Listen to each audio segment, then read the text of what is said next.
हुए 3 साल हो गए हैं मंतो विला में, लेकिन मैंने आज तक एक बार भी तलवार को हाथ नहीं लगाया है। मेरा हर दिन या तो सेक्ट की सड़ी गली जड़ी बूटियां उखाड़ने में जाता है या फिर खराब हो चुकी दवाइयां बटोरने में, लेकिन फिर भी मेरी तलवारबाजी की ताकत हर दिन बढ़ती जा रही है। इतनी कि मैं एक ही वार में किसी फाउंडेशन लेवल के कल्टीवेटर को मौत के घाट उतार सकता हूँ, क्योंकि इस दुनिया में आने के बाद से ही मेरे दिमाग में जू शियान स्वॉर्ड मैनुअल छपी हुई है। मैंने इसे ढेर सारी बेकार दवाइयाँ और जड़ी बूटियाँ निगलने दी, तब जाकर बड़ी मुश्किल से मेरी पहली स्वॉर्ड टेक्निक अनलॉक हुई। लेकिन इसके बावजूद मैंने पाया कि मैं अभी भी कल्टीवेशन नहीं कर सकता। मैं बस एक आम इंसान बनकर रह गया हूँ जिसकी जिंदगी बहुत छोटी है। मैं बस यही सोच रहा था कि कल्टीवेशन का रास्ता कैसे तय करूँ। तभी अचानक एक ऐसी खबर आई जिसकी मुझे बिल्कुल उम्मीद नहीं थी। लिंग शुआन, जल्दी से सेक्ट के अरीना में जाओ। तुम्हारी जूनियर सिस्टर मुकाबले में बुरी तरह घायल होकर बेहोश हो गई है। ऐसा नहीं हो सकता। मेरी जूनियर सिस्टर ने इतनी कम उम्र में ही फाउंडेशन लेवल पार कर लिया था। पूरे सेक्ट में ऐसा कोई शिष्य नहीं है जो उसे खरोंच भी पहुंचा सके। वो मेरे लिए मारो क्लिंजिंग पिल जीतना चाहती थी, इसीलिए उसने सेक्ट के इस बड़े टूर्नामेंट में हिस्सा लिया था। उसे कुछ नहीं होना चाहिए, कुछ भी नहीं। ये लुओ युन पीक तो सच में बर्बाद हो चुकी है। सिर्फ 2 ही शिष्य बचे हैं इनके पास, और उनमें से भी एक ऐसा कूड़ा है जो कल्टीवेशन तक नहीं कर सकता। कमीने कहीं के। भाड़ में जाए सेक्ट का टैलेंट।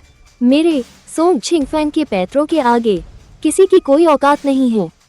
सेक्ट के इस महामुकाबले के विजेता हैं सोंग छिंगफैंग। इन्हें इनाम में एक टॉप ग्रेड मारो क्लिंजिंग पिल दी जाती है। अगर मैंने अपने परिवार के गुप्त हथियार से छुपकर हमला न किया होता तो इस मू शियान को हराना सच में नामुमकिन था। रुको, अभी मैंने तो मुकाबला किया ही नहीं।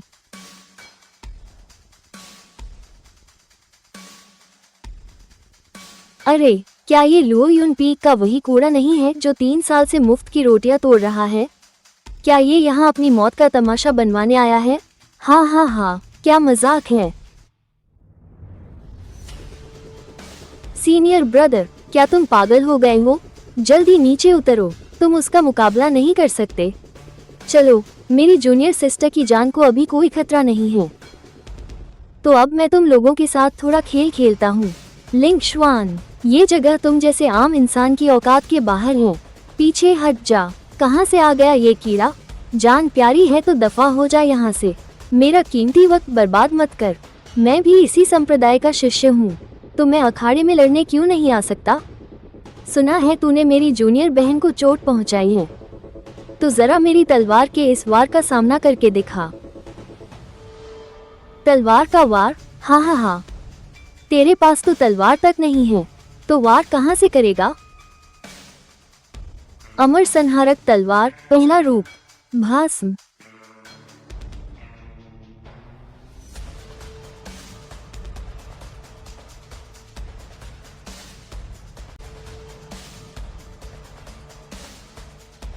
फैंग। एक आम इंसान के लिए इस वार की कीमत बहुत भारी है। सीनियर भाई, आप ठीक तो है ना? मुझे डराए मत। क्या वो एक आम इंसान नहीं है? तो उसने एक ही वार में कैसे हरा दिया, वो भी फाउंडेशन स्टेज वाले सीनियर सॉन्ग को? कोई जादुई हथियार होगा। मैंने देखा था, उसने पेड़ का एक पत्ता फेंका था। सुना है कि लुओ युन चोटी के मास्टर जी जादुई हथियार बनाने में माहिर हैं। वो पत्ता जरूर उसके मास्टर ने ही उसे दिया होगा। ये तो अनमोल खजाने की सरासर बर्बादी है। इतनी कीमती चीज एक आम इंसान को दे दी।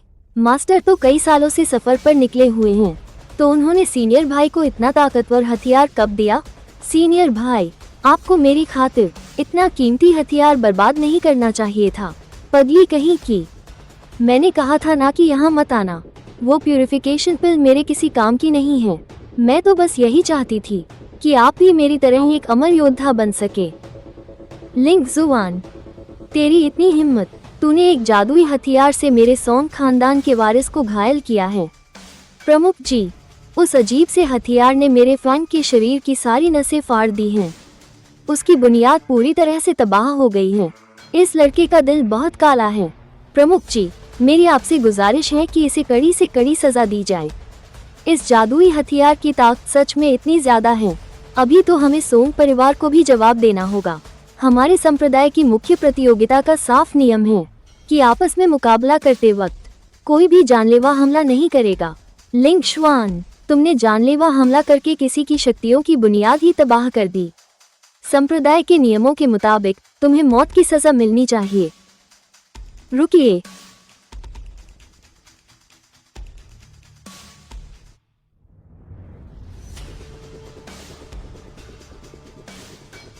अरे क्या ये लुओयुन शिखर की मौजूदा प्रभारी लिंग शुआन की गुरु माता लुओ छिंगहान नहीं है? मेरे पति का ये शिष्य थोड़ा ढीठ जरूर है, लेकिन ऐसा करने के पीछे जरूर कोई वजह रही होगी।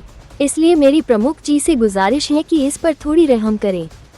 मेरी प्यारी जूनियर बहन लुओ, उस वक्त तुमने मुझे इनकार क्यों किया था? लिंग शुआन, तुम्हारे गुरु और गुरु माता की इज्जत की खातिर मैं तुम्हारी मौत की सजा माफ कर रहा हूँ, लेकिन तुम्हें सजा तो भुगतनी ही पड़ेगी। मैं तुम्हें सजा के तौर पर तलवारों की खाई में भेज रहा हूँ। वहाँ एक दिन कैद रहकर अपनी गलती पर पछतावा करो। प्रमुख जी, ऐसा मत कीजिए। उस तलवारों की खाई में हर वक्त तलवारों जैसी चीर देने वाली भयंकर हवाएं चलती हैं। अगर कोई शक्तिशाली साधक भी वहां चला जाए तो उसे भी उन हवाओं के वार का भयंकर दर्द सहना पड़ता है। और मेरे सीनियर तो बस एक आम इंसान हैं। मैं अपनी मर्जी से ये सजा कबूल करता हूँ।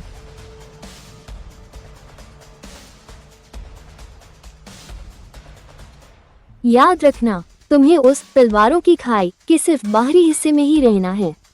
भूलकर भी उसकी गहराई में जाने की कोशिश मत करना। जी, मैं समझ गया। मैंने बहुत पहले ही सुना था कि उस खाई की गहराई में कुछ बेहद भयानक छुपा है। लगता है वो बातें महज अफवाह नहीं थी।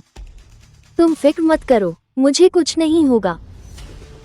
अपनी तलवारबाजी का दूसरा दांव सीखने के लिए मुझे उन तलवारों जैसी तेज हवाओं की ताकत को अपने अंदर सोखना ही होगा। उस तलवारों की खाई में जाना मेरे लिए तो एकदम सही मौका है। गुरु माता, मेरे सीनियर, अपने सीनियर को जाने दो। अभी जो उसने इस्तेमाल किया, क्या वो सच में कोई जादुई हथियार था? जरूर गुरुदेव ने ही सीनियर भाई के लिए कोई रक्षा कवच छोड़ा होगा। उस वक्त मुझे बिल्कुल अंदाजा नहीं था कि एक बहुत बड़ी मुसीबत मेरा इंतजार कर रही है।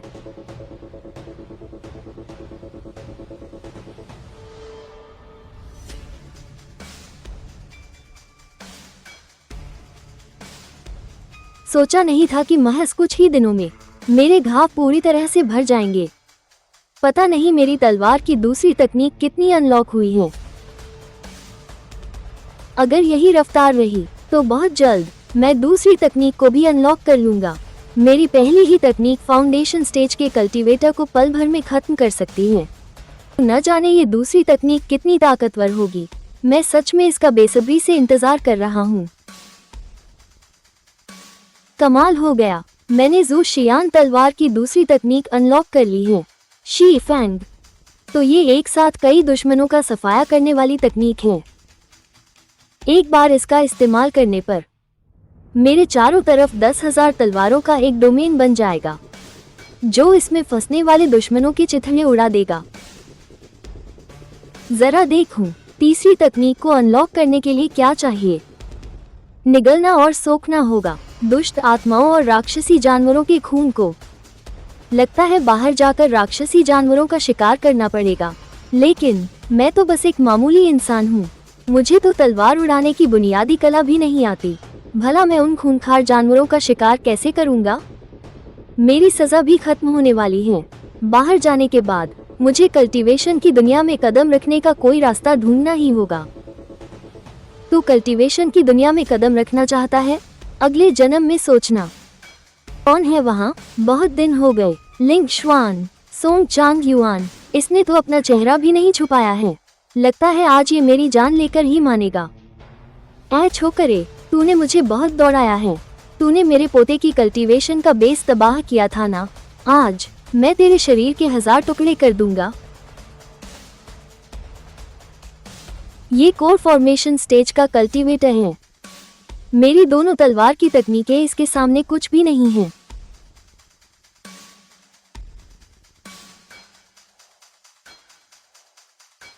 तुम एक बीस्ट टेमर हो। क्या हुआ, हिम्मत टूट गई? तेरी तलवार की तकनीक एक बार में सिर्फ एक ही दुश्मन को मार सकती है। तुम मेरे कीड़ों के झुंड से कैसे बचोगे? जाओ, इसकी एक एक हड्डी चबा जाओ। हाँ हाँ हाँ हाँ हाँ, तू हंस क्यों रहा है? मैं इसलिए हंस रहा हूँ क्योंकि तेरे इन घटिया कीड़ों की सिर्फ गिनती ज्यादा है, लेकिन अकेले ये बहुत कमजोर हैं।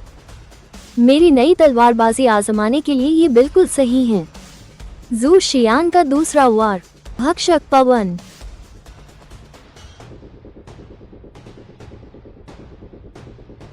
कोर फॉर्मेशन वाले योद्धाओं के पास बहुत सी चालें होती हैं।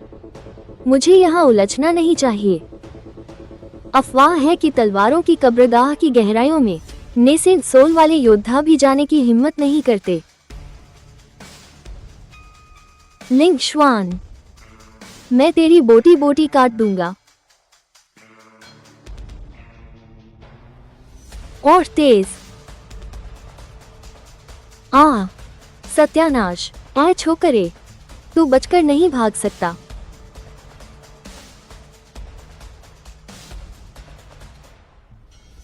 ये क्या है? तलवार की ऊर्जा और तूफानी हवाएं सब गायब हो गई। ये जगह बहुत अजीब और डरावनी है। जो होगा देखा जाएगा। अगर मैं सोंग चांगयुआन के हाथ लग गया तो मेरी मौत पक्की है। मौत की इस गहराई में जाने की तेरी हिम्मत कैसे हुई? मुझे नहीं लगता कि तू यहाँ से जिंदा बाहर आ पाएगा।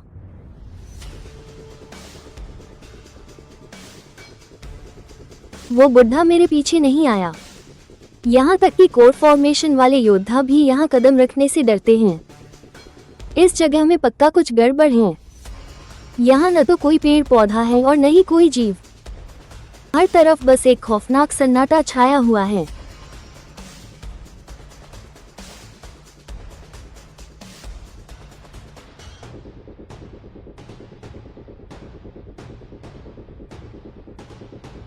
ये तो राक्षसी जानवरों की भटकती हुई आत्माएं हैं।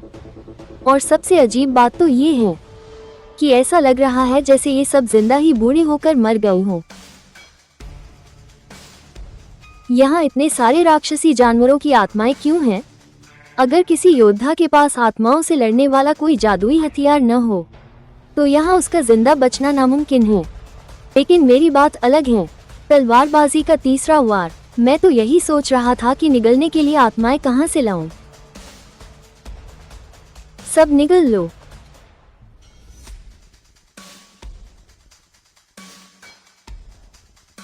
हाँ हाँ हाँ, भागेगा? क्या तू बचकर भाग पाएगा? अगर यही रफ्तार रही तो तलवार का तीसरा वार बहुत जल्द पूरी तरह से खुल जाएगा। यह क्या बला है? आगे जो वो दरार है उससे मुझे बहुत घुटन हो रही है।